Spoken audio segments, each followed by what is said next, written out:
Hi, everybody. My name's Chuck Cohen. For those of you that don't know me, I am a local libertarian and generally a thorn in the side of our local politicians.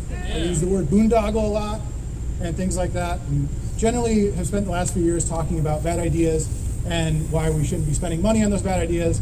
And now, thanks to COVID, all of the things that we talked about have come true. And so that's where we're at financially, and it's not good. So the first thing I want to do tonight is I wanted to thank all of you for being here. It's a beautiful Friday night here in the region, and you all took time out of your lives, brought your families to come down to meet Spike, and we really appreciate that.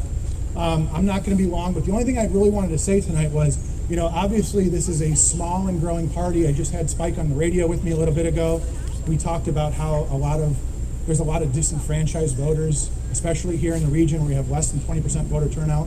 There's a lot of people that aren't happy with their candidates. And I would assume a lot of you, your family considers you that libertarian in the family. Your friends know you as that libertarian. The only thing I wanted to say tonight was we set the tone. As more and more of your friends and family are disenfranchised with the party and the people that their party runs, they're going to be looking for options. And when you hear the word libertarian, who are they going to think about? They're going to think about you. So we are setting the tone. We are setting the example of what libertarianism is to our friends and family. And I think a lot of the libertarians, a lot of people I meet out in the world when I go on the radio, they say, well, libertarians think this, libertarians believe that. I say, have you ever met a libertarian? Because I know a lot of them and they don't feel that way. And so that's all I wanted to say tonight was we set the tone for our friends and family. And if this party is going to grow, it's going to be because we get out there. And I said, you guys are the soldiers. We have to get out there. We have to, I know a lot of you already talked to your family about libertarianism, a lot of our ideas, and tell people about Spike, share them on your Facebook, stuff like that. But that's how we grow the party. We set a good example as libertarians, and we introduce just bits and pieces of libertarianism to our families, and that's how it works. And I thank all of you again for taking time out of your days to come out here. Really appreciate it. I spent the last couple hours with Spike. Really great guy. Really excited to have him out here tonight in Highland. So we're going to go right into our first speaker, Preston Nelson, who is a candidate for U.S. Rep, 8th District in Illinois.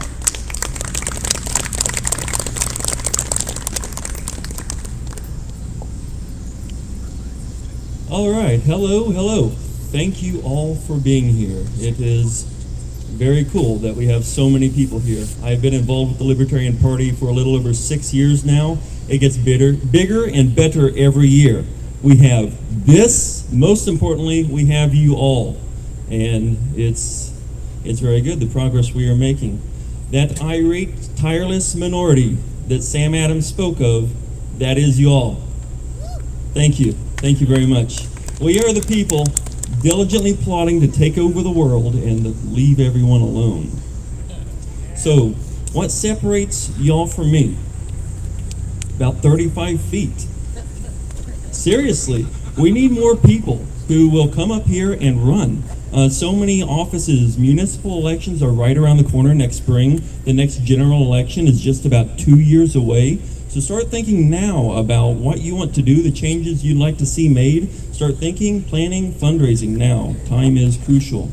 This is for sure. The crooks in Washington, they aren't going to change their ways just because we act nicely or just because we trade one ass or elephant for another ass or elephant.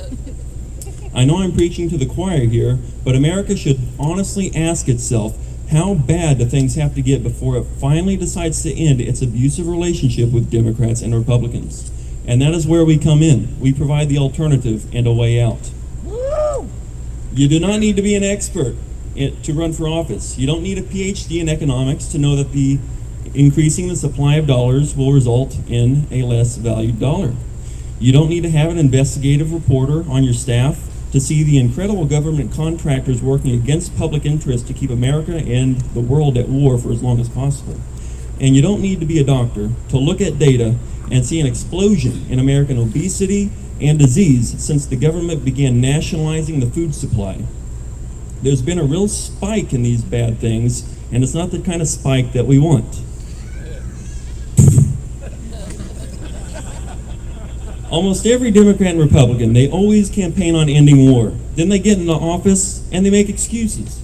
Well, no more excuses, Mr. Trump. You have the sole authority to bring troops home from those quagmires in Afghanistan and Iraq.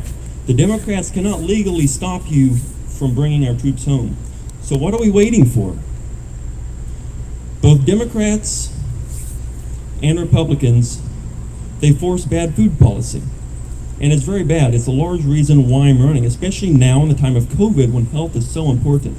Let me tell you, a vaccine this year and a new vaccine next year and another the year after, they're not going to beat COVID. But your immune system is the only thing that can beat COVID. Healthy immune systems.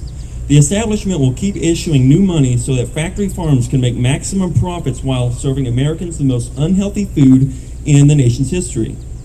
I am running to end the policy that forces small farms to close, and I'm running to legalize milk, deregulate hemp, and the world's healthiest foods so that we can help to end starvation and malnutrition for the whole wide world. I'm not overstating the possibilities, but I am running for Congress in Illinois' 8th Congressional District against one sole Democrat. It's just a two-way race. It presents all kinds of opportunity. So check out my website, please. It is www.votefornelson.com. That is the number 4, votefornelson.com. My name is Preston Nelson. Let me just close by saying that, again, we are the political minority, so we need all hands on deck. If you're not already on a campaign, find one you like, jump on board, gain experience, start looking for your own race in the very near future. I mean this literally and figuratively. Let's get back to the gold standard.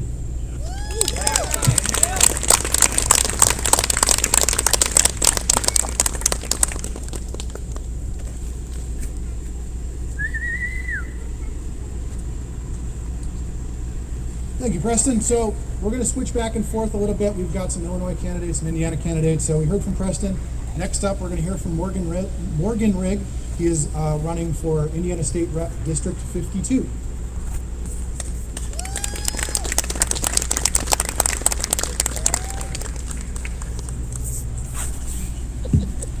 Hey, how are you all? Yeah. Woo! Well, I want to start by saying thank you to everyone who has come here today. It is, as far as I'm concerned, it is a source of great comfort to see all of you here, especially to hear our next vice president. Okay, I am running for state representative in District 52. I'm way off on the other end of the state of Indiana, so I'm not going to talk a great deal about that. Other than I had a fine drive. Well, nerve-wracking, but fine. Okay. But I'm here because I want to talk about the Libertarian Party. We have been here in existence for nearly 50 years. We have always been here to let you know that you are never stuck with just the same two options. That you don't have to settle on Republican or Democrat, same old or same old. And we are here as the best option, not the lesser of three evils, the best. Okay. We are here because we believe in a simple message: liberty for all of the time. Not some of the time, not for a privileged few, but for all, always. Not only do we believe people should keep more of their hard-earned money, they should not be subjected to injustice and racism by an all-powerful system. Not only do we believe people know what is best for themselves and their families, and they should not be put in prison for what they possess or choose to put into their own bodies. Unlike the major parties, we libertarians are here to listen to you, not to give you lip service or to offer hollow promises that we will forget simply in return for your vote.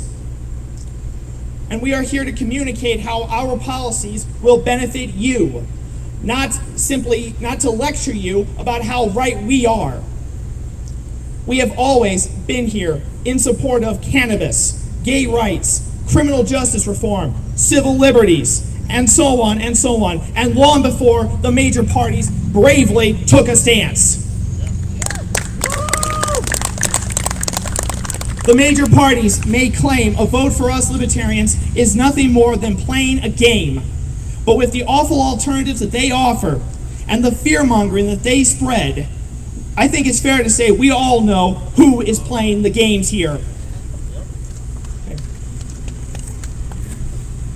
Like Preston said, we have great candidates here. We have opportunities here. We are still a minority party. You have an opportunity to help us. In Illinois, we have got candidates for Congress and the U.S. Senate. And in Indiana, we have got candidates. We've got a candidate for lieutenant governor. I'm running for state representative. We've got candidates running for Congress as well. You have the opportunity. We ask you, please help us, support us, give us your vote, please. Whatever you need, whatever you can help us with, we will accept. We are here for you. We are here for liberty for all of the time. If you also want to check out my website, it is morganrig.com. If you know anybody in Northeast Indiana, please let them know. I appreciate it very much. Thank you all. Let's rig the vote together. Thank you.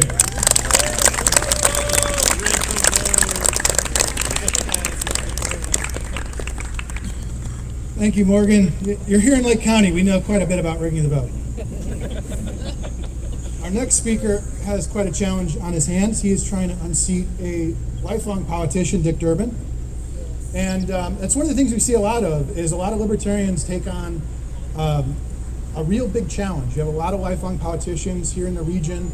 Our congressman has been in office literally since I was in diapers. And, you know, for some reason, in a lot of places we have one party rule and the other party is non-existent. And so we, in effect, are that second party. And so the next candidate I want to bring up from Illinois, running for U.S. Senate, Danny Maloof.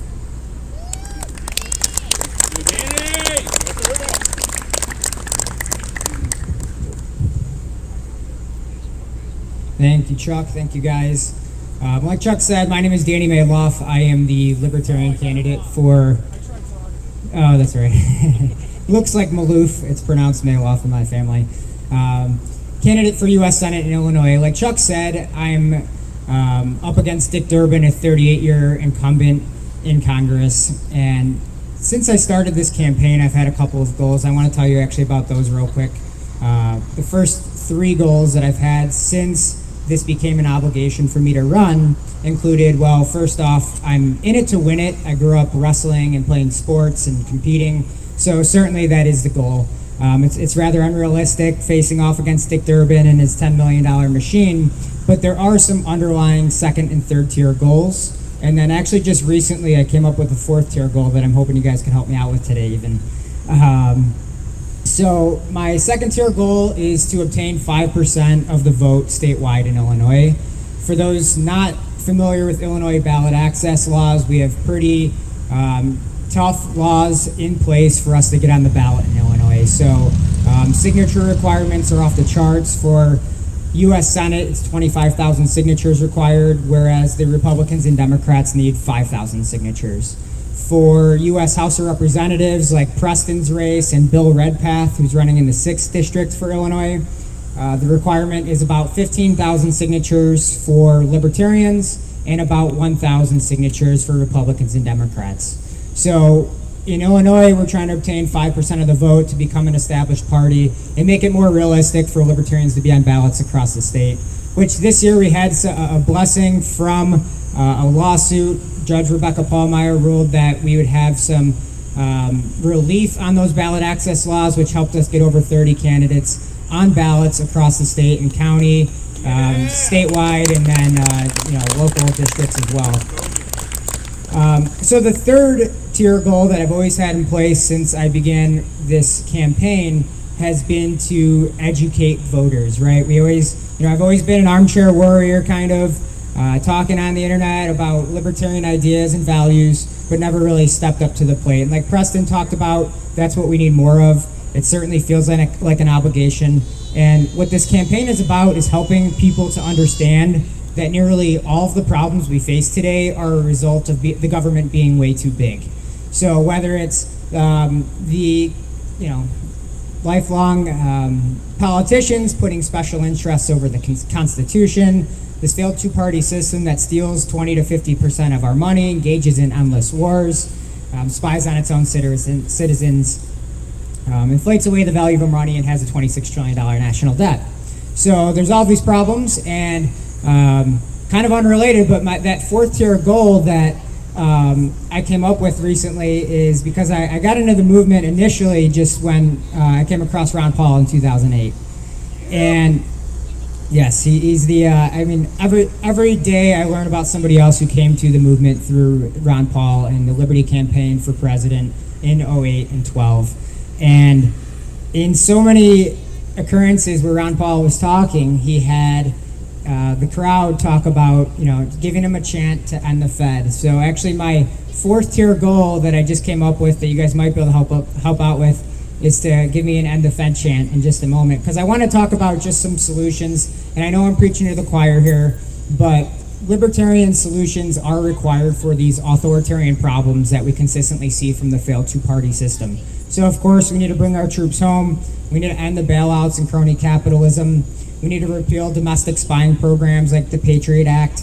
We need to end the war on drugs, stop all foreign aid, follow the Constitution, perhaps some term limits, and then also we need to end the Fed. In the Fed! In the Fed! In the Fed! In the Fed! End the Fed! End the Fed! In the Fed! In the Fed! Thank you, Justin Tucker. You made that happen. So I've accomplished one of my 4 goals. There's a lot of work going forward.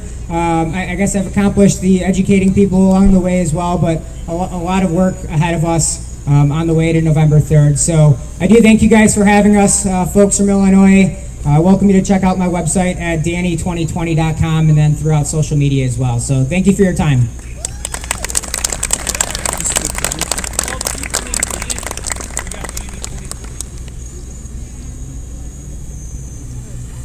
Okay, well, I think everybody knows this already, but we've got Don Rainwater running for governor. And great guy if you haven't met him.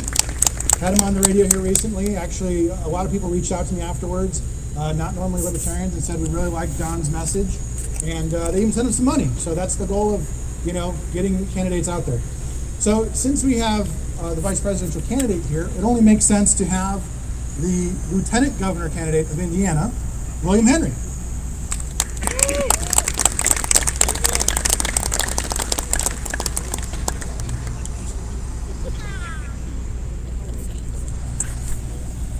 Good evening, everyone, and thank you for having me here today. My name is William Henry. I'm a U.S. Army combat veteran.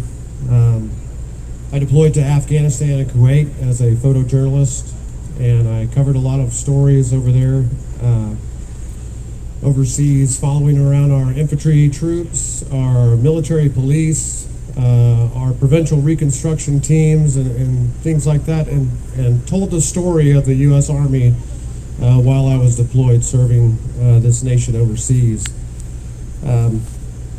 After I got back, I started getting involved with not-for-profit organizations for veterans like the American Legion, the VFW, AMVETS, DAV. Started to advocate in the State House for changes.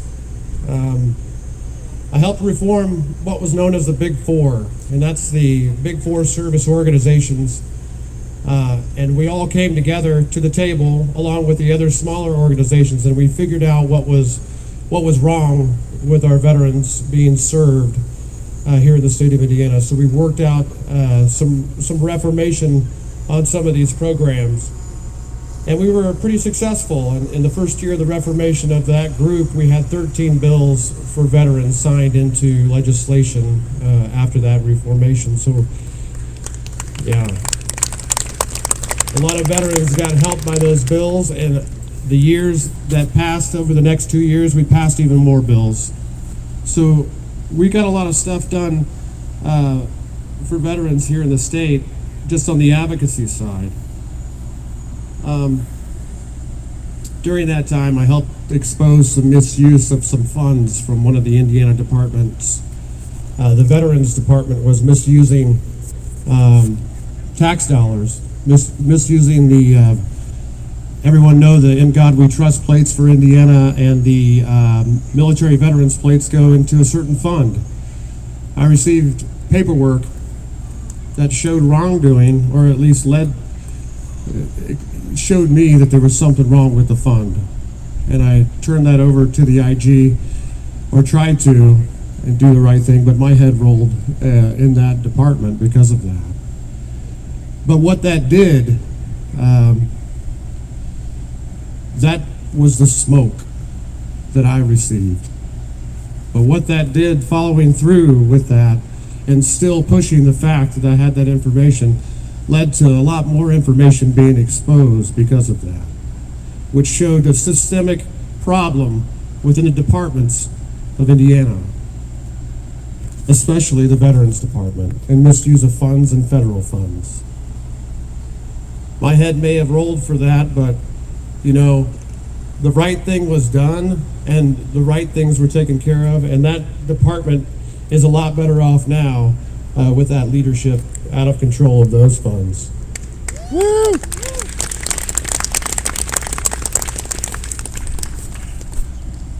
During advocacy for the veteran stuff here in the state of Indiana, cannabis was also one of those issues for veterans that came up a lot.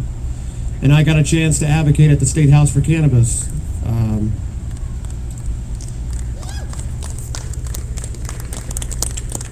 First, it was the only thing that they would hear was the hemp bills. So we tried, to advocate as much as possible and helped out as much as possible to get those hemp bills passed. The veterans organizations did here in the state of Indiana. And we had a pretty good hemp program. It opened up those hemp products and those cannabis products to a number of people and who wouldn't have had access to that before. So we had a pretty robust, at least, hemp program. It wasn't a full medical cannabis program yet, but it allowed a lot of dispensaries to open up and a lot of farmers, and it allowed a lot of opportunity for small business to thrive because of the supplement that these people were using for nutritional supplement, which helped their health. And being involved with cannabis so much during that advocacy time put me in realization that we're overprescribing opioid pain medications to our VA veterans. We're overprescribing benzodiazepine medications to our veterans, and we're not giving them any safe options of anything else. And that pushed me, after I left the Legion, after that time, that pushed me in the direction of cannabis too, to help save the lives of my fellow veterans that were losing their lives every day with either accidental or intentional overdoses. We were trying to offer some other option, a safer option for these folks. I started getting involved with Indiana NORML, which is the Indiana chapter of the National Organization to Reform Marijuana Laws. I'm currently the chairman of Indiana NORML, and I've been working really hard with a great group of volunteers to push cannabis advocacy in the state of Indiana. And we've been very successful on the public front, but we've got a lot of resistance from the legislators here in the state of Indiana.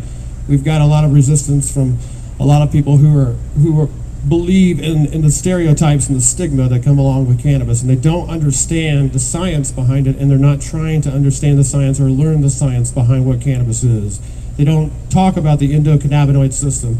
They don't talk about phytocannabinoids and cannabinoid deficiencies. All of this science is real and it's out there, and no one's talking about it and no one's paying attention to it. So I really hope to bring that to the forefront, because it's pretty sick and it's pretty ignorant to keep even the basic hemp cannabis products away from people who need them, who depend on them, whether that be for seizures, Alzheimer's patients to have days of better clarity, less Parkinson's tremor. So many different diseases are treated by cannabinoids filling in that endocannabinoid system deficiency. So we're learning a lot more as we go on. And I'm running with a great Navy veteran named Donald Rainwater. I don't know if you guys have heard of him, but he is doing a tremendous job out there spreading the message of liberty. He looks to reduce the size and scope of our state government, to secure the rights of the individual, and to keep more money in your pocket. His message is irrefutable. You can't argue with his message. You just can't do it. More liberty, less taxes, more freedom, less government in your business. What's not to like about that? Yeah.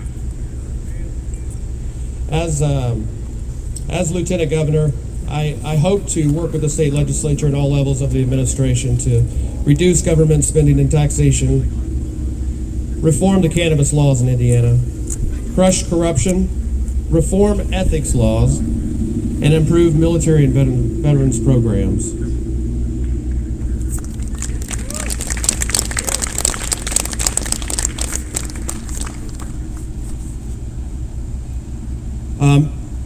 You're getting ready to hear from a great candidate for Vice President, Spike Cohen. He's a man who's been really hitting the campaign trails. I've been watching a lot of those videos. Very inspirational. Great work out there. You're really moving people, I think, and you're getting with folks too. And I've been out there a lot with the protests. I'm a photographer and a journalist. Been out there a lot with the protests, taking photos at the rallies and a number of these events, and listening to what the people have to say. And that's exactly what you're doing, and that's exactly what we need to continue to do. So thank you for being an inspiration to so many, continuing your activism. And if you want less government taxing you and in your business, and you want to give your vote to absolute liberty, vote Jorgensen Cohen. And you will receive that. Thank you all so much. Have a great night. Thank you for being here.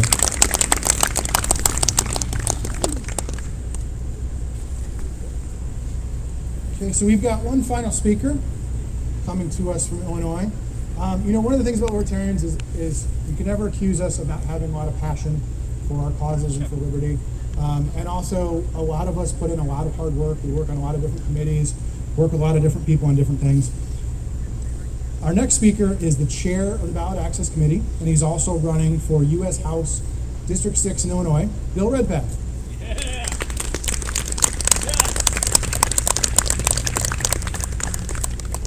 Thanks. It's great to be here this evening. It's an honor to be with all of you and Spike Cohen, Danny Maloff, Preston Nelson.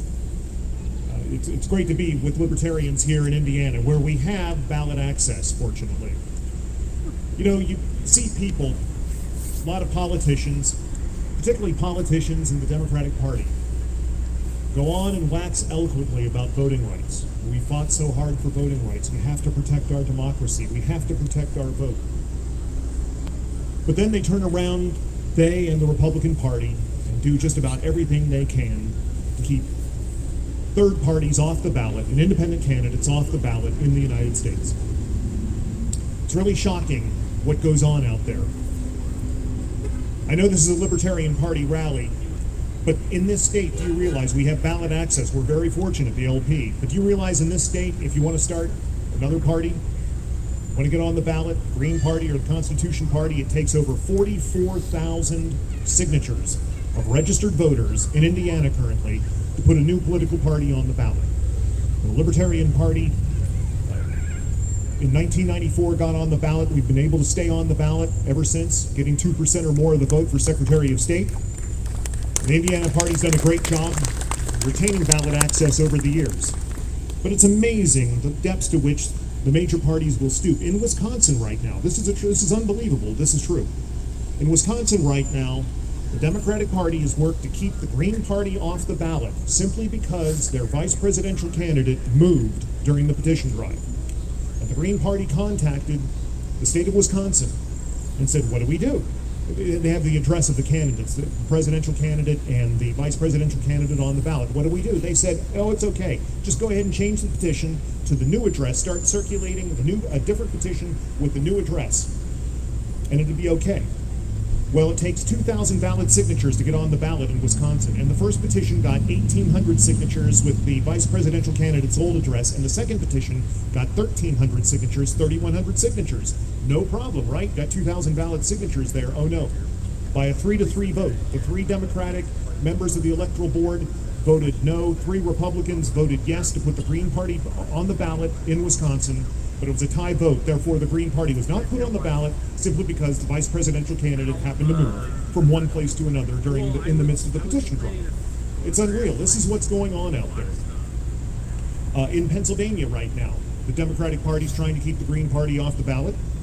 Same in Texas, same in Montana, where they have gone out and almost literally browbeaten people who signed a Green Party petition to try to get their name removed from the petition, even though there is no legal procedure to do so. The Libertarian Party faces these problems too. I face these problems in Illinois, where I believe Republicans are throwing, even though today the Electoral Board put me on the ballot for U.S. House in the 6th Congressional District in Illinois,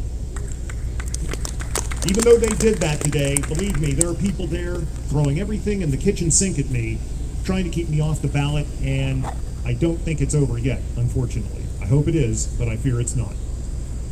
But I can say one good thing about ballot access right now, and that is it appears that the ticket of Joe Jorgensen and Spike Cohen will be on the ballot in all 50 states and the District of Columbia this year. And the Joe Spike team has done a great job with ballot access this year. It ain't over till it's over, but it's looking pretty good right now. So that will be a great accomplishment. That means that for the 5th time in the last 8 presidential elections, the Libertarian Party has had a presidential ticket on the ballot in all 50 states and D.C. And that is a record. That is a record that no other minor party has come close to equaling in the history of the United States. So thank you to all who helped make that happen. And thanks to the great Joe Jorgensen, Spike Cohen team that helped make that happen. So again, it's an honor to be with you here this evening. We have much to be pleased with, to be proud of this evening, working for what we do, for liberty, for freedom in our time. As they say, liberty is a gift you have to give to others before you can have it yourself. And I appreciate all of you working toward that end. Thank you very much.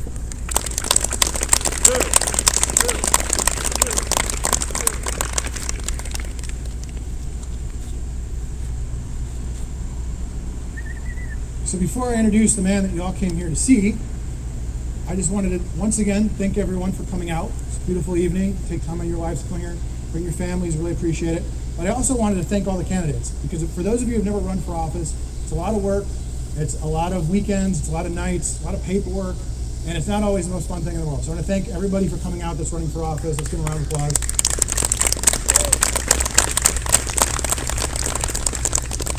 So it is my extreme honor to introduce to you the next Vice President of these United States, Mr. Spike Cohen.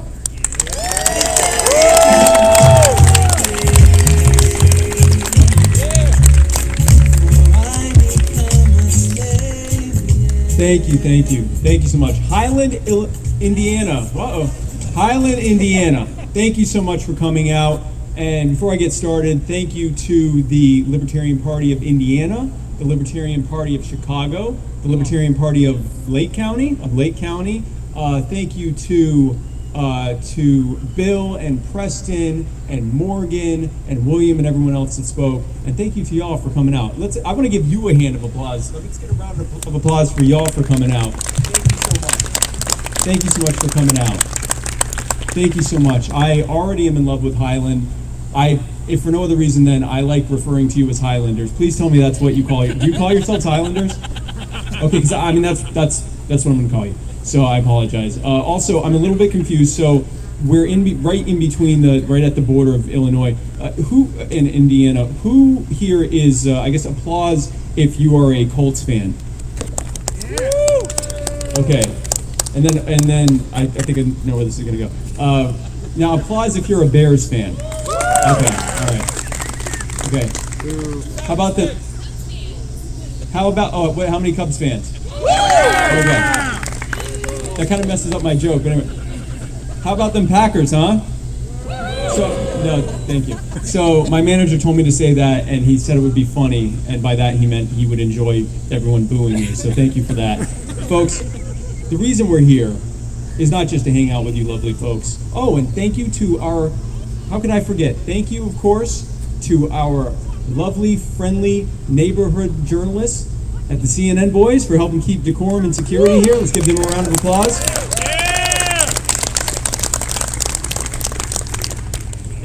Folks, the reason we're here is because Joe and I are running to set America free in our time. We are running to remove the harmful and abusive and crony-friendly and arbitrarily defined policies that the Republicans and Democrats have put forward in their exclusive control of every lever of power in government for over 160 years. The Republicans have created a system that makes things increasingly difficult for everyday Americans trying to live their lives. Who here is sick of watching their loved ones go off to fight and kill and potentially die, and then come home and get subjected to the worst form of health care in this country? I know I am. Who here is sick of these ongoing lockdowns that have happened because the federal government didn't allow medical professionals to test and treat COVID patients for the first 2 months that the pandemic was here? I know I am. Who here is sick?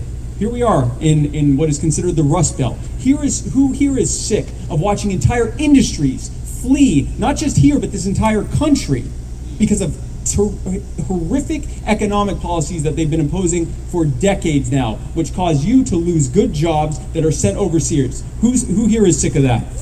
I know I am. Who here is sick of the cost of living continue to rise exponentially because of the Federal Reserve and the inflationary policies of the federal government? I heard it. I know I am. And that's why Joe and I are running. Folks, these things were done not just by the Republicans, not just by the Democrats, but by the entire Republican machine that they've created. And if you ask me, they did it intentionally. Because this system that they've created was designed to keep you desperate and anxious and reliant on them and hopeless. Because if they can keep you on a razor's edge, not knowing where your next paycheck's going to come from, not knowing if you're going to be able to make ends meet, not knowing if you're going to be able to afford your health care or your education or your student loans or the things that you need for yourself and your families and loved ones and your children, if they can keep you that desperate all the time, then it's that much easier for them to come in and go, well, you know, we can make this whole thing a lot easier. All you got to do is give us that much more of your power, that much more of your money, that much more of your freedom, that much more of your ability to make decisions in your lives, that much more of your ability to thrive. They are able to take more and more from you more easily if they keep you up to here with worry about how things are going to go. It is intentional. And that is no more evident than the two candidates that they presented to us in this election cycle. Let's talk for a minute about Joe Biden. Joe Biden, it's okay to boo. Joe Biden is emblematic of every bad policy that has come out of the federal government for the past 50 plus years, his entire time in D.C. This man is an architect of the military police state, of the war on drugs, of the endless wars overseas, of bad debt spending policies, bad economic policies. He's the architect of every bad thing to come out of D.C. when he's not busy sniffing children and trying to force women to kiss him on TV. This is a uniquely bad man. And it comes to no surprise that one of the architects of the police state chose as his running mate one of the most brutal enforcers of the police state in Kamala Harris. It is no surprise that he picked someone who, as a prosecutor, withheld exculpatory evidence in not one, but at least two capital murder cases, one of which the man, Jamal Truelove, was actually found not guilty in appeal and allowed to be set free, and the other one of whom, Kevin, I forget his last name in the moment, but Kevin, who is still languishing in death row because her DA's office intentionally withheld exculpatory evidence. What a perfect pick for Joe Biden. Now let's talk about Donald Trump. There we go. There, that was an easy boo. Donald Trump, a lifelong crony who has used the power of government to harm everyone around him for his direct profit. Donald Trump, a man who used police forces against peaceful protesters and tear gas against them to clear out an area so that he could trespass on private property to do a photo op with a Bible. This is a man who has used government as he sees fit his entire life when he's not busy paying off porn stars to not go public about his affairs with him while his wife was pregnant. Donald Trump, a man who promised that he would drain the swamp and only to become the king of the swamp creatures, who has run up more debt than any other president before him in not 2 terms, but in 3.5 years. He broke Barack Obama's previous record.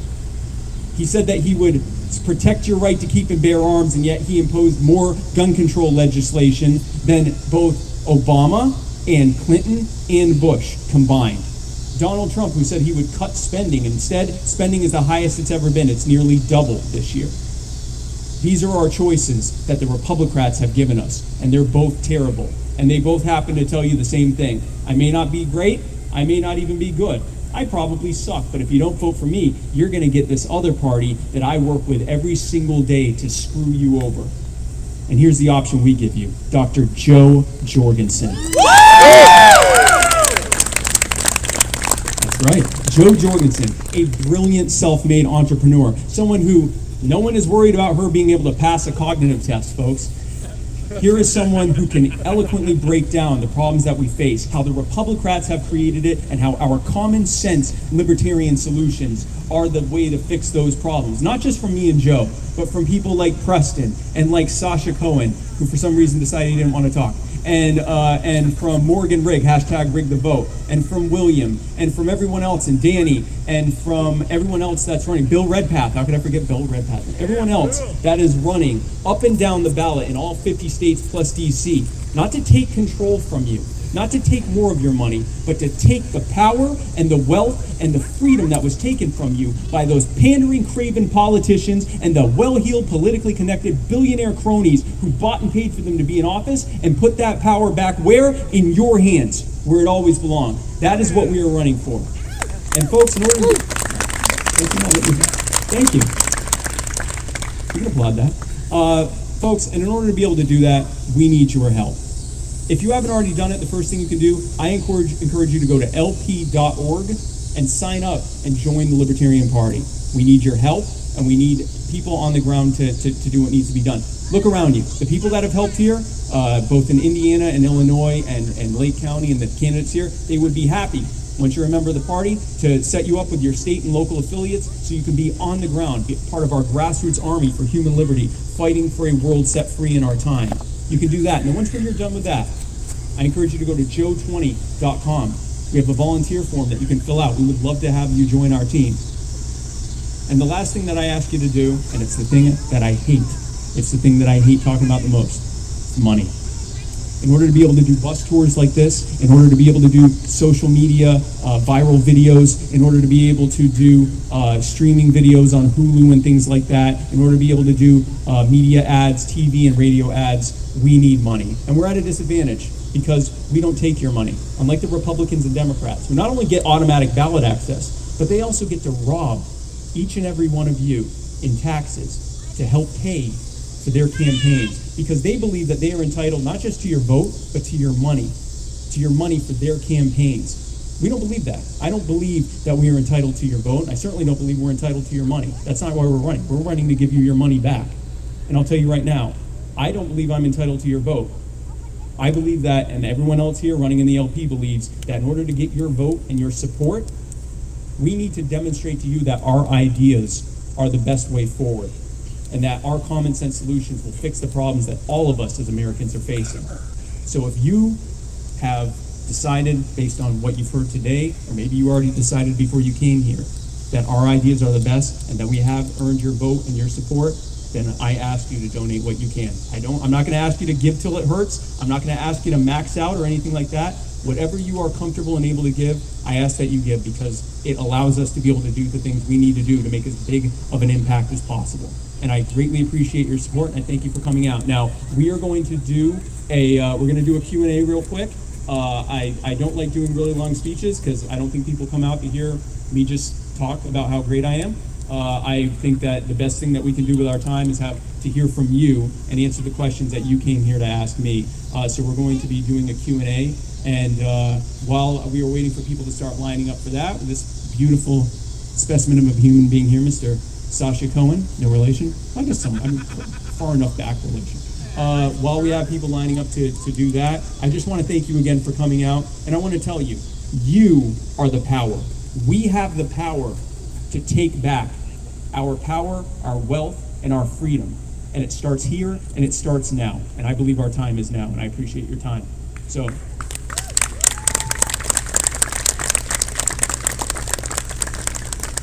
if anyone has any questions, sure, come on up. I don't want to go first, but Yeah, good to see you again, Spike. Great to see you. Today I'd like to ask you about the VA. Okay. I've gotten a lot of information about the VA, and it's very concerning and disheartening. You know about the rating system, the percentages, and how it's basically a clerical and administration nightmare. Yep. And so it's kind of a multi-question about what would you do about the VA, but more or less, it's the tens of thousands of our veterans, these people that have served, that have committed suicide. And then it's also the ones that are homeless. These are the people that served our country, and it doesn't appear that the Democrats or Republicans want to help. They say they'll do stuff, but what can you and Joe do to help these, the suicide rate and also the homelessness? And of course the VA also. Absolutely, and thank you for that question. And you're right, they don't want to fix the problem. They actually like the problem existing. They want it to be worse. That way they can grandstand on it. They can come in and go, look at this terrible system that's been created by, I don't know who, I know I've been in office this whole time, but it clearly is someone else's fault. We need to fix this, and what we need is more of your money and more of your control of your life and more of everything else. We need more and more and more control so that we can fix this problem that we created. Let's be very clear about the VA. Millions of Americans sign an oath to protect and defend the Constitution against all enemies, foreign and domestic, and when they come home, if they are lucky enough not to come home in a flag-draped coffin, if instead they come home with PTSD and traumatic brain injuries and other chronic health issues, they are subjected to the worst form of health care in this country, the Veterans Administration. Now, I have talked to veterans here in Indiana and in surrounding states and around the country, and I have yet to come across one who said that they were happy with the VA. And so here's what we found out when we looked at the VA. This may come as a shock to you, but government is so inefficient at providing health care that the cost of the VA, which has objectively the worst outcomes for any medical system in this country, it actually costs more than simply giving veterans the money that they need to go and buy their own health insurance, which would lead to way better outcomes for them. Not only would they have better outcomes, not only would there be fewer health problems, not only would there be less addiction as a result of not getting the care they need for chronic health and chronic pain issues, which leads to addiction and leads to overdoses and things like that. Not only would there be fewer suicides as a result of the fact that they're actually getting the mental health care that they need after being used in the perpetual war machine, but that taxpayers, in addition to that, including those veteran taxpayers, would save billions of dollars a year by simply scrapping the VA, which should have never existed in the first place, and putting the money back in the hands of the veterans so that they can go and get the health care that they need. That is our plan for the VA. Not only does it fix the system, but it fixes all of the ancillary problems that come as a result of it. It fixes the abuse problems, it fixes the health problems, it fixes the suicide problems, and it often fixes the homelessness problems, because just like with other people, veterans are often homeless because of other issues, because of psychological issues, because of addiction. So it solves a myriad of problems by simply getting government out of it and giving them the money that they earned.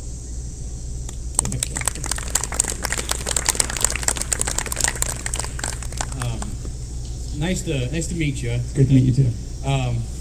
How do you convince people who are one-issue voters? Mm-hmm. And by one-issue voters, I mean the majority of my friends and family who are going to vote Republican just because of abortion. What is it? How can you convince them that, voting for Republican isn't going to change anything? And that's my biggest hill when I'm trying to talk to friends and family, who that's the only thing that they vote on. They hate Trump, but they're not going to vote for anything else because of the abortion issue. Because of the abortion issue. Right. Here's the thing: there's only one party that actually is going to defund Planned Parenthood. And that's the Libertarian Party. Yeah! Bottom line.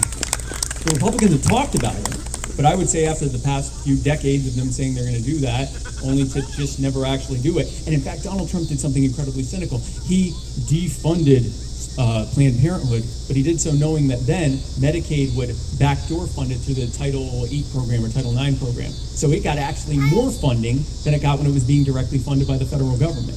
What a cynical ploy. What a lie to people. If you believe that life begins at conception and that your taxpayers are funding genocide, and you are being told that we are going to stop that, and then you find out that not only did they not stop it, but they did it in this backdoor way to make you think that they fixed it, but they didn't actually do it. That's what I tell them. I'd say, if you actually want Planned Parenthood to be defunded, there's only one candidate that's going to do that, and it's this beautiful lady back here, Jo Jorgensen.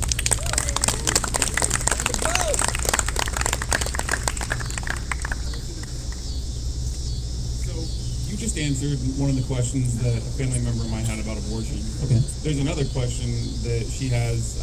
She's been a hardcore Republican, conservative all her life, and military is another one of her big issues. Okay. So I had a friend that passed away in the military, serving in Afghanistan. I know with the Libertarian Party, we want to protect our borders, we want to bring our troops home. But one of the things in the Constitution is to protect our borders from all enemies, foreign and domestic. Mm-hmm. So bringing our troops home, how do we still stay protected if somebody in another country wants to bomb us or whatever the case is? I mean, how do we come home but still stay ready if there's an attack, if there's an issue, something, whatever the case is? Right, so, and thank you for that question. So, I mean, what the founders intended, obviously, was that a military should only exist to protect against aggression and immediate threats of aggression. Not, I think this might possibly be happening, or I have some really terrible intelligence that I made up that says that they're about to do something that wouldn't even directly affect us, but actual aggression or immediate potential threats of aggression. And the short answer is, long before we had this perpetual war policy, which started, ironically enough, a year after the Federal Reserve was created, which is why we need to end the Fed. You don't have to chant that. If you want to chant it, you can, but you don't have to. You really don't. Thank you. Before we had this perpetual overseas war situation, we weren't being invaded by anyone. Now, there were wars we got into, some under correct pretenses and some under not the best, like the USS Maine for the Spanish-American War, but the bottom line is that we weren't being attacked. And now it is far easier to defend against possible aggression overseas. Now there's long-range missiles and fighter jets and everything else. So the reality is, look at Switzerland. So my running mate, Joe, talks a lot about making America into one giant Switzerland, armed and neutral. During World War II, during the worst of the fighting, when the entire continent of Europe was embroiled in war, no one attacked Switzerland, because Switzerland, whether you agree with what they did or not, minded their own business and said, just don't bring it here or you will regret it. Not just because of our military, but because most of us are strapped too. So when we say armed and neutral, we're not just talking about the military, we're talking about ending the ATF so that you can defend yourselves and your families and your loved ones and your communities and your country however you see fit. When it talks about the well-regulated militia in the Second Amendment, it's not talking about the National Guard, it's talking about you. It's talking about the CNN boys. It's talking about people. Almost slipped up there. Almost got deplatformed there. It's talking about each and every one of you choosing to defend not just yourselves and your immediate community, but what country do you think wants to invade 350 million heavily armed people on their home turf? We're like the Vietnamese on steroids. No one is going to want this. So that would be my answer to that. Thank you.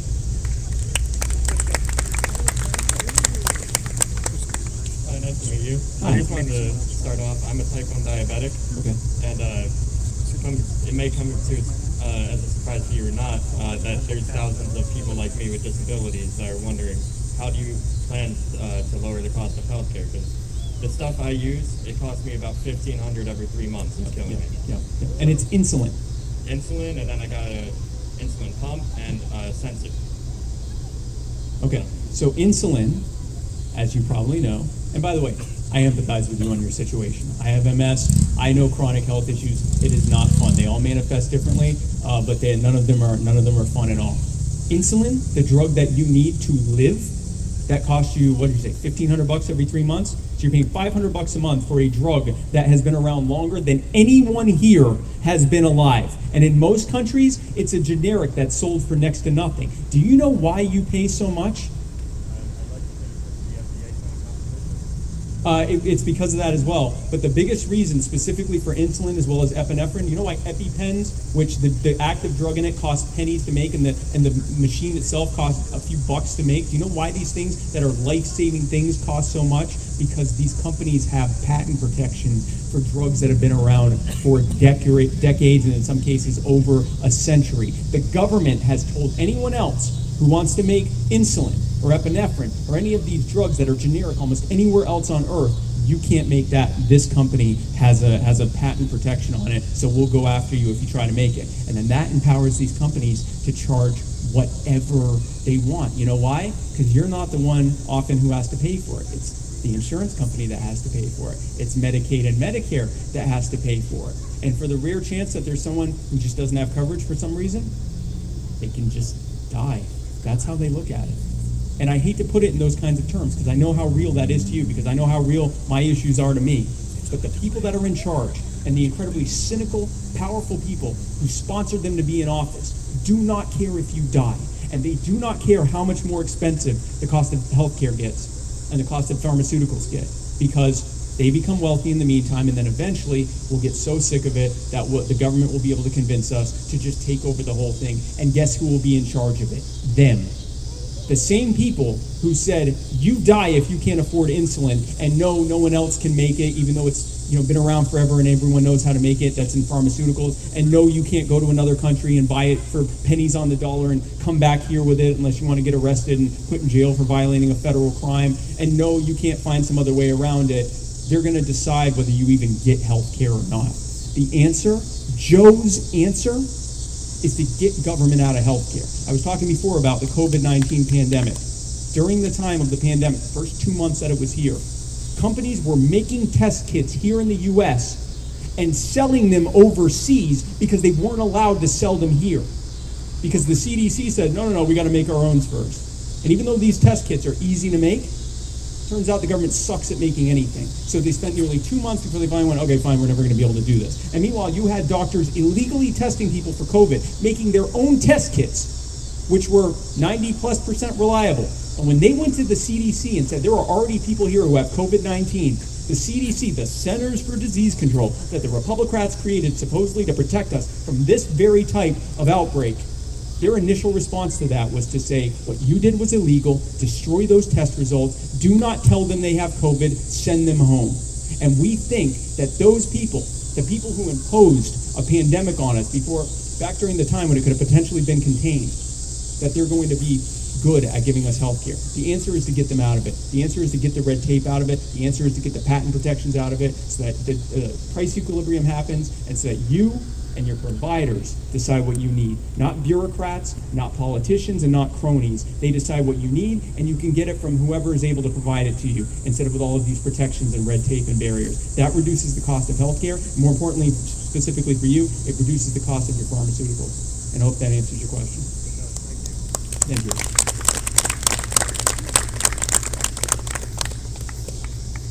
Mr. Cohen, it's a pleasure. Hi, how are you?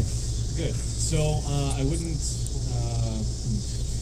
I found myself becoming more political over the past few years. Okay. I used to always say that I was not a political person. Mm-hmm. I have family and I have friends that identify as conservative. Okay.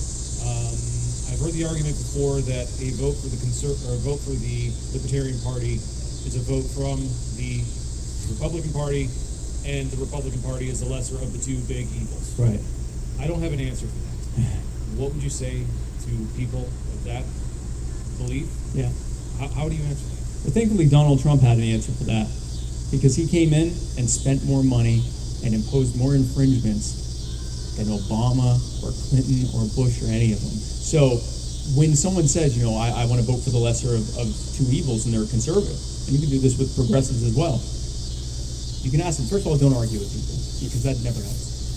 When they say, we're better than the left on the things the left cares about, and we're better than the right on the things the right cares about, for that matter, we're better than the center on the things they care about, why are we arguing? We simply listen to what they have to say, and we go, that's a great point. Here's why we're right about that. Here is why our ideas work. Here is why the people that you are supporting have created those problems. So in this example, you could say, what are your conservative values? And they're going to start talking about, smaller government, constitutional limitations on government, lower taxes, less regulations, less debt. And you can say, well, Donald Trump ran up more debt than any other president before him. Donald Trump has spent almost as much money in 3.5 years as any other president before him. And it took Barack Obama 2 terms to run that up that much.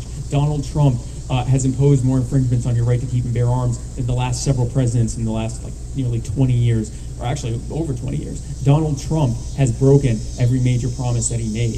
If you want to have, if they're the kind of conservatives that want the troops to come home because we shouldn't be meddling in the affairs of others, Donald Trump has a net increase of 15,000 troops overseas from when he came into office. Whatever the issue is, Donald Trump has proven that he is taking the votes from the actual people who are going to fix those things, and that's the libertarians. And if it were a progressive, it would be the same thing. What don't you like? Why are you a progressive? Well, because I think things should be fair, and I think things cost too much, and I think that powerful people have too much power, and I think that we should have criminal justice reform and end the war on drugs. That's great. So do libertarians. Democrats created all those terrible programs that you hate alongside their friends, the Republicans, while they told you that the Republicans were their worst enemies, and they have cocktail dinners and work together every single day. So if they're conservatives, you say, hey, listen, if you're a conservative, you want a smaller government, there's literally only one person who's even proposing. We're not even the only ones proposing a smaller government. The other ones aren't even proposing reducing the rate of growth of government. They're talking about how much bigger the government should be than the other one. It's all just pure, personal insults between the two of them that they try to use to differentiate each other. Because at the end of the day, their policies are essentially the same. Make government bigger and bigger and bigger and more infringing on our lives and more expensive, and let us have less power and less control of our lives and less money as a result of it, and lighter wallets as a result. There's only one person running to actually do anything resembling what conservatives want, and that's Joe Jorgensen. I hope that answers your question. And a side note while the next person comes up, Donald Trump tweeted, I think yesterday, he said, if you want to know what a Joe Biden presidency looks like, you need only look at the civil unrest in our streets. The ones that are happening while Donald Trump is president. If you want to know, and he's right. I don't think he meant it this way, but he's right. If you want to know what it's like to have a Republican in the White House, just look at what it's like when you have a Republican in the White House. Whether he meant to say it or not, he was demonstrating there's no real substantive difference. If you want continued civil unrest because of the policies that led to it, keep voting Republican. It'll get worse and worse and worse. And I have an ATF agent here who has a question for me. I'd love to hear it. Yes, I want to talk about mental health. Okay. Okay, so in November, I found out my psychiatrist was leaving. I am diagnosed bipolar. I've been diagnosed for over the better part of a decade. She left. I can't find anyone else. My father is a physician. So is my sister. They cannot find me availability. Nobody wants to take me on as a patient. So and I'm sorry you're going through that. I cannot imagine dealing with that kind of anguish and also not knowing when you're going to get treatment. But I have some good news for you, and it's that we know what's causing this. These is just another example of what's happening in healthcare, where access is going down. And the reason access is going down is because of these increasing regulations, which aren't just driving up the cost of care. There was a recent study that showed that just not even getting into like the pharmaceutical patents and everything, just the red tape related to Medicare, Medicaid, and government-mandated insurance contributed up to 75% of the total cost of healthcare. And to be clear, I'm not talking about the cost of providing these services. I'm talking about the cost of doctors' offices having to show that they're complying with all these different laws. When you go into a hospital and there's one doctor and 2 or maybe 3 nurses and like 15 administrators, the reason there are all those administrators, it doesn't make their job easier. The reason they have all those administrators is to go through all the hoops and hurdles to make sure that they're complying with all of the various regulatory burdens. That drives up costs. But you know what it also does? It puts doctors out of business because they can't afford it. And so they go, all right, well, I guess I'll pack it in. Some of them will join larger companies, which if you're wondering why your healthcare is increasingly being provided by these massive companies, I don't know what the big ones are here, but like Kaiser Permanente, Cleveland Clinic, back home it's Atrium, Grand Strand Regional. Like when you see these larger companies that are growing and growing, that's not because the market wanted that. That's because they're the only ones, these mega corps, that can afford the cost of demonstrating compliance. And then the doctors' jobs are harder and harder because they join these companies and their workload is doubled. And they're told you have 10 minutes for each patient, and then that causes the more malpractice to happen because doctors are working with twice as many people and making mistakes as a result of not being able to keep track of it. All of this contributes to doctors becoming demoralized and becoming disenfranchised and saying, this doesn't work for me anymore. I'm going to quit. And so you have more doctors in many fields, including in mental health, more doctors retiring than replacing them. You're also seeing it with nurses, and there's about to be a big nursing crisis there as well. But you see more and more doctors that are just going, you know what, I was going to quit in a few years, I was going to retire, I'm not going to get into this. And because of all of those impositions, as well as the exponential increase in student loans to even become a doctor in the first place, more and more prospective doctors are looking at the math and going, yeah, this ain't going to work for me. But the good news is that when we get rid of those burdens, when Joe is in office and she gets rid of that red tape and those barriers and burdens and mandates and taxes that are driving up costs, that allows more people to take that same cost-benefit analysis and go, oh, okay, yeah, this makes sense. I can now make money as a doctor, and I don't have to join some mega corp that's going to control my 18 hours every day of my life until I'm 65. And we will have more doctors as a result of that. So unfortunately, it's not an immediate Band-Aid fix. I wish that it was. I wish that I could find you a doctor that you need right now. I truly do. But I can tell you that getting rid of this fixes the systemic problem that led to that in the first place. And you're not alone. We are going to fix this. And thank you for your time. I hope that answers your question. We got anyone else? We go? Mr. Cohen, Yes. what is your favorite movie? My favorite movie? Oh, man. This isn't like a politically correct answer, but like Scarface, probably? Yeah! I would say so. Oh, you mean like the Al Pacino Scarface, yeah, the Al Pacino Scarface. You wanted me to say My Little Pony, didn't you? I'm not going to say, no, Scarface. I'd say Scarface, probably. That was the first one that came to mind. It's not a politically expedient answer, but that's probably it. That's all I wanted to know. Okay, well, thank you. Quite familiar with the Libertarian platform and what you and Dr. Jorgensen feel about numerous issues. So actually, my question isn't about policy. It is actually about you and her. If you guys would know your personal Myers-Briggs personality, so I can help understand your guys'. Yes, I am OCDD. No, I don't know. Joe may know hers. I don't know. I think She has your doctorate in psychology, right? yeah, it's industrial psychology. I'm certain she does. Yeah, I'm like an EF something. I don't know. I wish I had better answers for you. These are the gotcha questions. What's your favorite movie? What's your Myers-Briggs thing? Hello, Spike. Hi, how are you? I was wanting to know in 3 words or less, describe what taxation is. Theft, that will end. No, you gave me too much there. Now I got to do it because I want lots of applause lines here. Taxation, we say taxation is theft. Why? Because it is. But it's worse than that. It is theft against those with the least to give to those with the most. Now we hear a lot about progressive taxes, where the wealthier you become, the higher a fair share of your taxes you have to pay.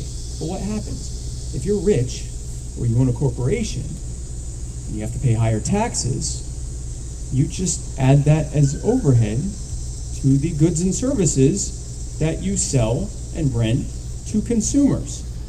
Which means that the more of a net consumer you are, the more of a percent of your income that you spend, not on investments and retirement, but on just buying the things you need, the more your de facto tax rate is. It's not just theft, and more accurately, extortion, because it's theft under the threat of harm, but it's a regressive form of theft, and there's no way to get away from it because of the way that it, for lack of a better word, trickles down. And so we end theft, not just because it's morally wrong, not just because it's imposed on those with the least to give that money to those who have the most, but it also doesn't work. If I can take from all of you whenever I see fit, I'm not going to make good choices with what I have because I can just take more from you whenever I want to. And you're not going to necessarily make the best choices with what you have because you know I can come and take it from you at any moment. And if we look at the system that has been created by the Republicrats, hand in hand, in their exclusive control of every lever of power of government, it is a system whereby they presume the control and authority to take from you whenever they see fit. That ends with Joe Jorgensen as president. Hell yeah. That was it in 3 words.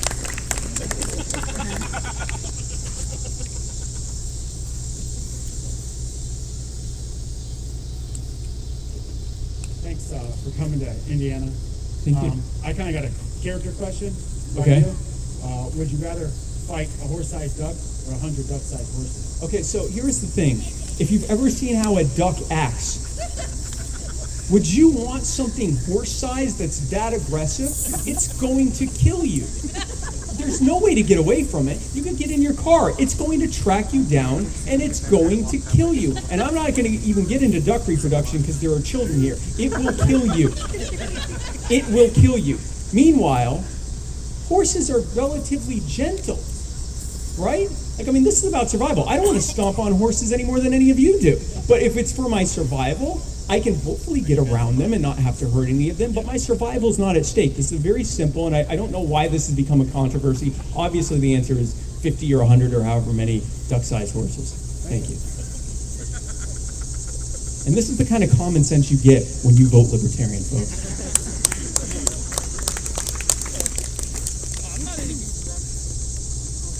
Hi, good morning, County. Hi. I have a gentleman on our live stream, actually. He Okay. asked, what changes do you and Joe plan to make to our current immigration policy, and why should Hispanics vote for you guys? Okay, that's a great question. So, what the founders intended when it came to immigration is very clear. If you read the Constitution, there is zero mention of it. There is mention of something called the 10th Amendment. What the 10th Amendment says is that any power that isn't enumerated strictly as a power for the federal government to have control of is to be left to the states, or, and I add more importantly, or more, hopefully more, to the people. And we saw how that played out as policy. For the first 100 years of the existence of the United States under the Constitution, the U.S. was open, not to invasion, but to people coming largely for economic and family reasons without the government pretending it had any business in that. If you go from Indiana to Illinois, it's no one's business. Not because it's within the U.S., but because you own yourself and you have bodily autonomy and the government has no business telling you where to go. Now, here is what borders are for, because I often get asked, well, if we don't have borders, then we don't have a nation. No one is talking about getting rid of borders. What we are talking about is remembering what the founders intended our borders to be. What our borders were intended to be was twofold. One was to draw out and delineate where their jurisdiction was. This is all, anything within this is part of the U.S., and we claim jurisdiction over it. And the other reason was to draw a line and say, if any armies or militaries or anyone trying to invade the country for militant harm tries to invade, that's an act of war, and we'll defend ourselves against it. It was not a line where it said, if you came over here to get a job, you have to spend thousands of dollars you don't have and produce documentation you don't have to probably still be told no. That is not what was intended. Now, the people who are concerned about immigration, that it will lead to higher crime rates, thankfully we have studies that show that people that are here both legally and illegally as immigrants are actually less likely to commit theft and violent crimes than native-born Americans. And there's a myriad of reasons for that, and it's not a huge difference, but the point is the trope of the dangerous immigrant is just as bad as the trope of the dangerous gun owner. They take cherry-pick anecdotes and try to label the entire group with that. If you're a gun owner, you already know what that feels like. So let's not do it to immigrants. Same thing with, the idea that they're going to come and get on the welfare system. Well, that's a great reason to transition away from welfare by removing the barriers and burdens that leads to people being on welfare in the first place. It's not a good reason for us to create this massive police and surveillance state, not just on our border, but in every single employer in this country. If you try to get a job legally, you have to go through E-Verify. In many states, if you want to even get utilities put in your name or get a lease, you have to go through E-Verify. The federal government has to essentially give permission for you to do an increasing number of things in your life. And if you don't do it right, ICE agents show up to give you a hard time. Federal law enforcement shows up to give you, who was born here, a hard time because you don't want to give your papers to the government just to live your day-to-day life. It is a massive infringement, not just on your day-to-day life, but on your right to host and hire and house whomever you wish on your private property. When people ask me specifically, why should Hispanics or why should people of color or why should poor people or why should, group X vote Libertarian, my answer is very clear. Everyone should vote Libertarian because we're going to give you your power back. We're going to allow you to thrive and prosper in ways that the Republicans have expressly tried to inhibit you from doing. We are going to give you the power because it should have never been taken from you in the first place. That's what we're running for. So I hope that answers the question. And a follow-up question, and this one's super important. Okay. Are birds real? No.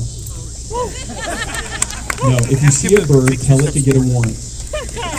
Get a warrant, bird. Do we have any other? How's it going?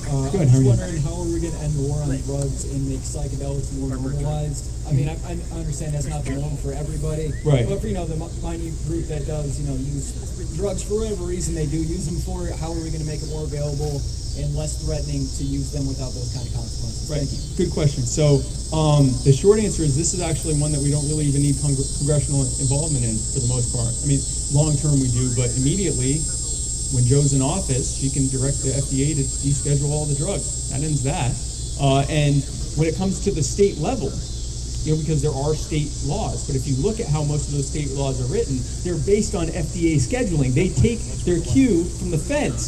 So when that's gone, and when the feds are no longer cooperating them because the DEA has all been fired, then there's not really a way for them to be able to continue effectively enforcing their drug laws. Now, they could choose to still try to, but the power is coming from the feds. So we ended at the federal level, and it deals with that. Now, normalization is more of a societal thing, but we saw what happened with alcohol.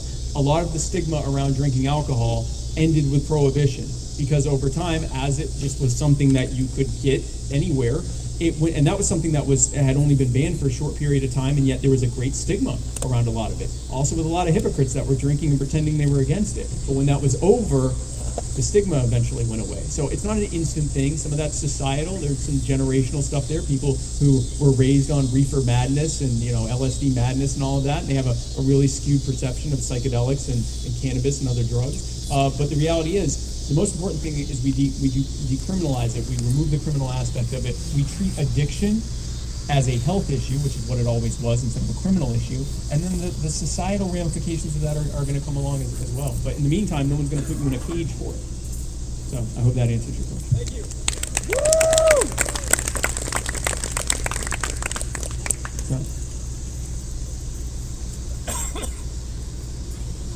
Now, maybe this would be a more appropriate question for Dr. Joe. Okay. Spike, I'd like to get you on record answering, what about Aleppo? What about Aleppo? Well, thankfully, we now know what Aleppo is. It is a hybrid between a leopard and a hippo.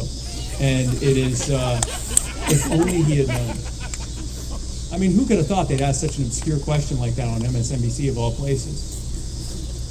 No, I know what Aleppo is. It's a city in Syria. Don't panic. Okay. All right, thank you.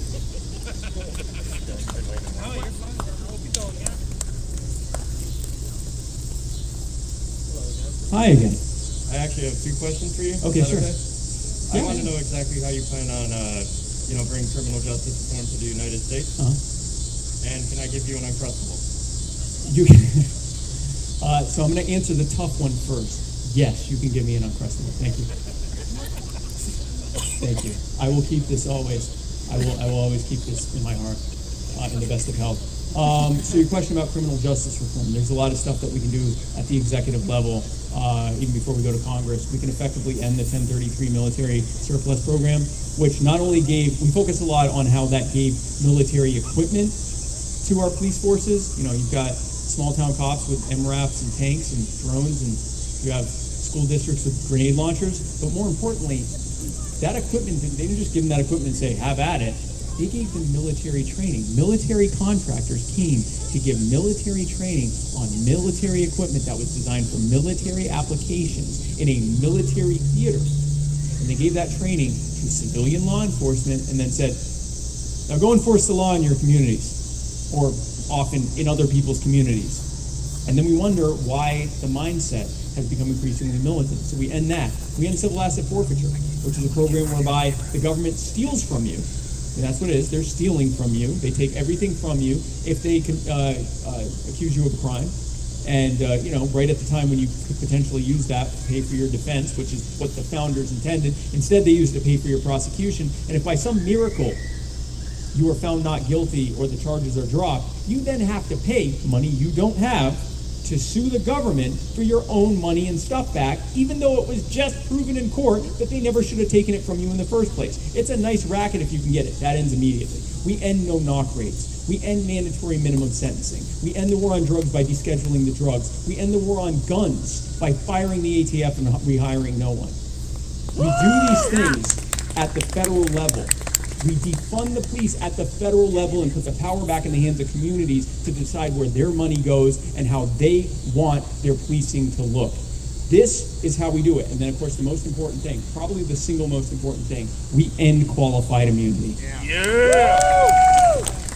For those who don't know, because I know what happens, people will say end qualified immunity, and then you'll hear everyone cheering around you, and you go, yeah, do that. In case you're somebody, you don't have to admit it, if there's anyone here who doesn't know what qualified immunity is, here it is in a nutshell. Imagine if you could go to court and say, Your Honor, I know that I've been accused of murder, but I think what I did was perfectly reasonable.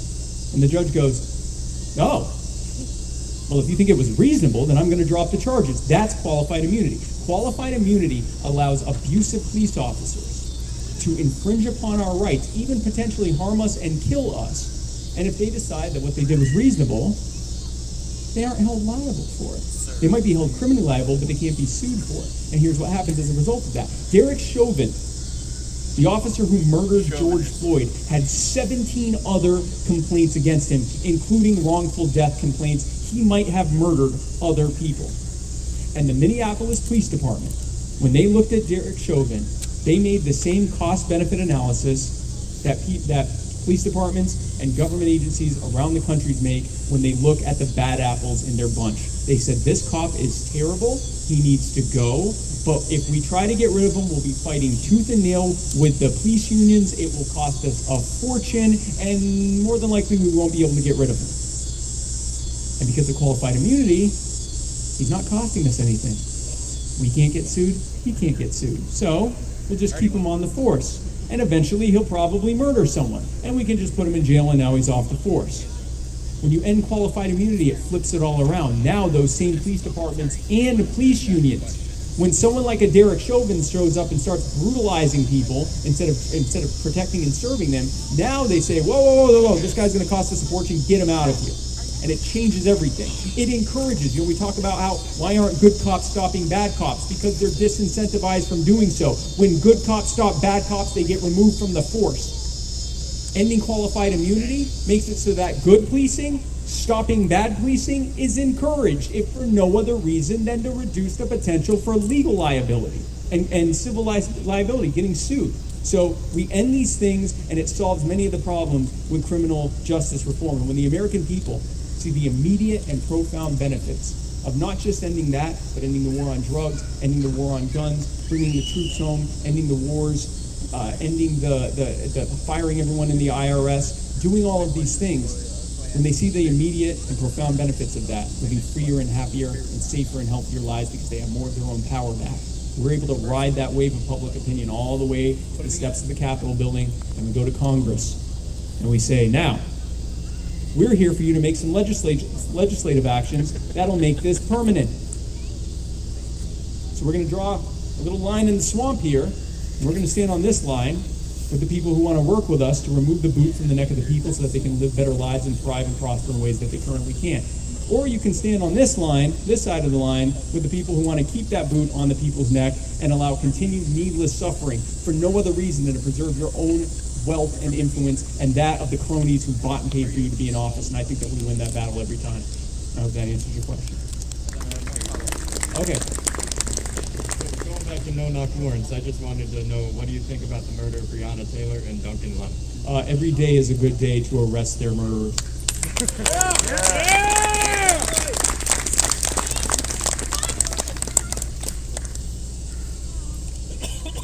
Hi. Hi. I'm from Michigan. I met you yesterday at Flint.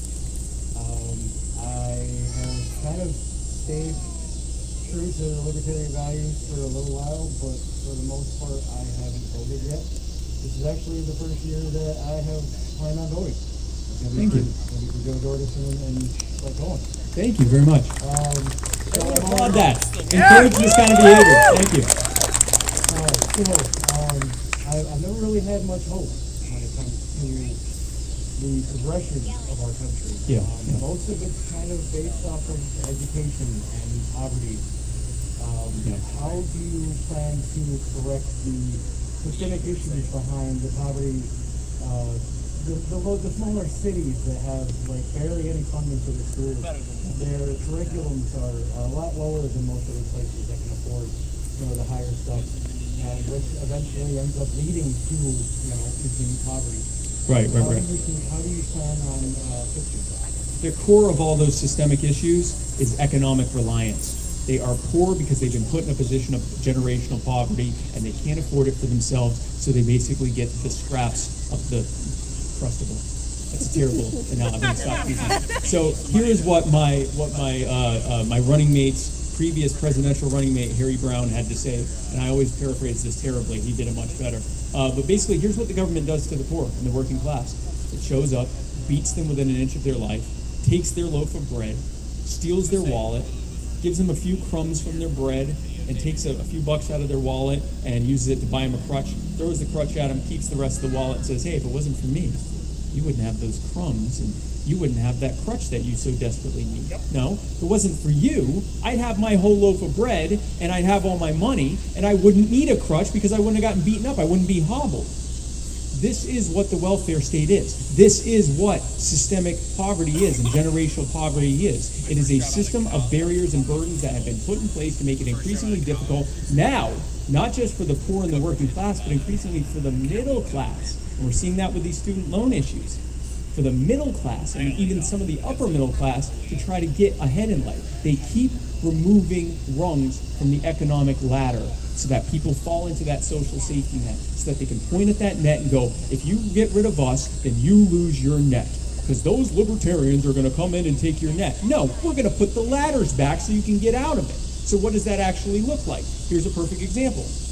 When I've done door knocking tours in housing projects, and I've spoken with what I were told was the lazy welfare bums, instead what I found were a bunch of incredibly industrious people. Almost all of them had what they called a side hustle, a business.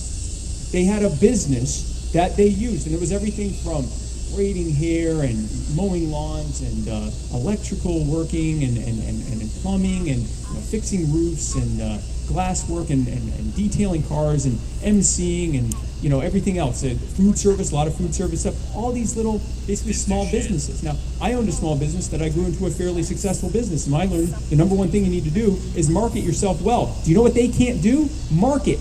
Because what they're doing is illegal.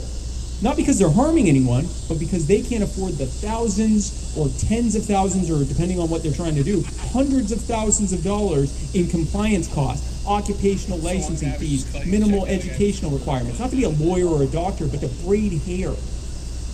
They couldn't afford it. So they just do it illegally. And they don't really do it for everyone because they don't want the police to come and take all of it with civil asset forfeiture. So they keep it just small enough where they have a little money to play around with and have some fun with. But they aren't able to grow out of poverty.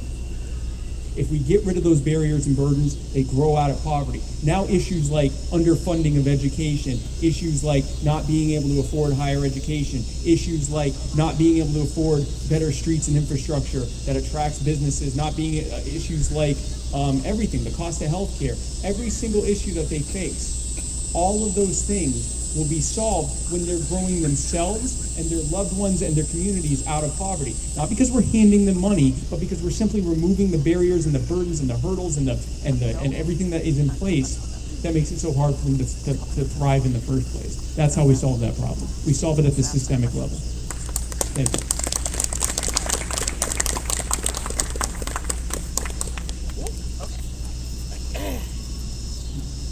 Okay, so we have one more, and then I will get around and try to answer as many others as I can. And I really do appreciate everyone coming out, even though I really can't see you anymore. Okay. Thanks for The these first floodlights. one is quick and easy. Okay. I have a little present for you that I would like to give. I would love a present from you. Thank you so much. I can't see what it is right now because the lights are. Do you mind if I read this? It says, from Hannah to Mr. Spike, you are a star. You are a star. Oh, it's a star, and then it says yeah. Oh, okay, it says you are a star, yeah. And then it is this beautiful picture of a narwhal. Red, white, and blue narwhal. The most patriotic narwhal you will ever see. That's all we want in the Libertarian Party. Thank you so much, Hannah. I really appreciate that. That means so much to me. That's actually, I even like that more than this crustable. Thank you. On actual policy, can you talk a little bit about what you propose and the difference between public unionizing versus private? Right. Sure, absolutely. So we believe that you should be allowed to collectively organize your labor if you wish to do so. And we have seen in the past how unionization has helped to increase the well-being and the working conditions for many working Americans. I mean, I'm in a place that at least at one point was very heavy in manufacturing, so I probably don't have to tell you that. But the thing with public employee unions is that their employer is the government, but the person paying for it is you. And so you are paying for unions to use your money that came in the form of wages and then were siphoned off as dues to lobby government to get more of your money. And because of the nature of taxation, which is extortion as we covered before, you don't have a lot of recourse there. So it's different than when I am collectively bargaining with an employer and saying, if you want me and all of my union people here who are in solidarity to work for you, we want this and we want this and we want this and we want this and we want this and we want this. And that employer looks at our proposals and either says, okay, I can still do that, or I need to negotiate with you, or whatever else. They can do that because it's their money and they're making that decision. With a public employee union, the government looks at the demands and goes, well, you drive a hard bargain, but put her there, because they're not paying for it. You are. You're being made to pay for it. So the issue of public employees unions is largely a state issue, and I'm not sure that there's a good constitutional argument for the federal government to get involved one way or another. Although I will tell you this thing. Ending immunity for government workers will be an incredibly powerful way to reduce their power and influence and put them primarily in a role of trying to protect themselves against liability by removing bad actors. So if nothing else, that helps deal with one of the major problems that comes from PPUs. But it's kind of disconcerting because I don't see anything now. It's almost completely pitch black. But so I mean, that's really the key difference, is that in one case, the person they're negotiating with or organization they're negotiating with is also the one paying for it, which would make sense.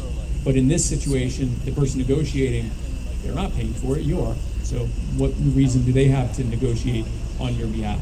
So that's the difference there. And folks, thank you again so much. Thank you for the gifts. I will keep these. I love this. This is getting framed, by the way. I absolutely love this. And thank you so much for coming out.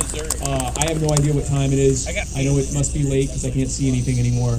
But I hope I will be able to see things once I don't have these floodlights here. And I would just, another big round of applause for LP Indiana and LP Chicago and LP Lake County and Chuck and Preston and Bill and William and everyone else that was running, Danny and Morgan and everyone else that is running. And thank you to you.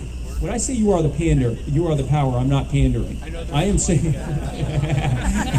you are the pander. No, when I say that you are the power, I mean that you have the power working together to fight for liberty.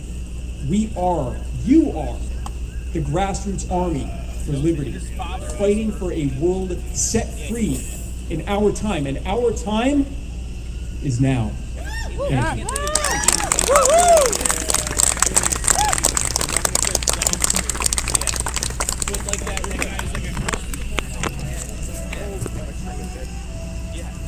All right, thank you everybody for coming out here tonight to support Spike. Give him one more round of applause. Thank you, Spike, for answering everybody's questions tonight.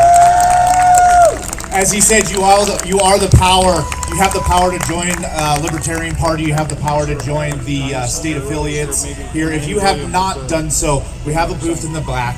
Please join your state affiliates. Get active. Help Spike and Joe Jorgensen get elected so we can have freedom in our lifetime. We also need your donations. I will give the hard sell. Every dollar you guys give helps them do more.